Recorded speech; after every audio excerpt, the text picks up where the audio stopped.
Sumiklab ang sunog sa imbakan ng mga kable sa Batangas. Ating saksihan.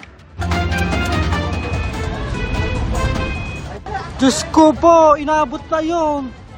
Binulabog na naglalagablab na apoy ang mga residente ng Barangay Ginhawa sa bayan ng Tuy, Batangas, bandang alas 10:30 kaninang umaga. Laki sobra. Ang mga residente napalabas ng kanilang bahay nang mapansin ng maitim na usok sa kalsada. Nasusunog na pala ang isang warehouse ng mga kable sa kanilang lugar. Ang lawak ng sunog at laki ng usok kita rin mula sa himpapawid. Halos nabalot na rin ng usok ang bahagi ng kalsada kaya bumigat ang trapiko doon. Paunti-unti lang sila nagpapadaan, gawa sa club ng usok yung daan eh.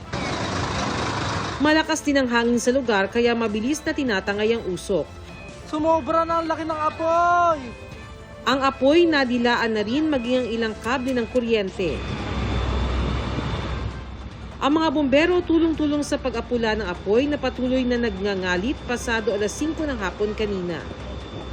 Ayon sa BFP, pahirapan ng pag-apula sa sunog na umabot na yan sa ika-4 na alarma. Wala pang impormasyon sa pinagmulan ng apoy na patuloy pa ring inaapula hanggang ngayon. Wala ring napaulat na nasugatan ayon sa Nasugbu MDR-MO. Patuloy na inaalam ang halaga ng pinsala.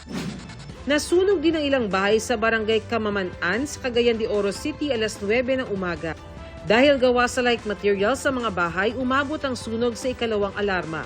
5 bahay ang tuluyang natupok habang 2 ang partially damaged. Halos 2 milyong piso ang naitalang danyo sa sunog na patuloy na iniimbestigahan. Isa sa tinitingnang dahilan ng apoy ang flying connection sa lugar, lalo't dikit-dikit ang mga bahay doon. Isang abandonadong dormitoryo naman ang tinupok ng apoy sa Tagbilaran City sa Bohol. Ayon sa BFP, halos kalahating oras ang itinagal ng apoy bago tuluyang naapula. Kasama sa natupok ang 2 motorsiklo. Inaalam pa ang kabuang danyos at dahilan ng sunog, pero isa sa tinitingnang sanhi ng apoy ang posibleng pagtapon ng upos ng sigarilyo. Para sa GMA Integrated News, ako si Bernadette Reyes, ang inyong saksi.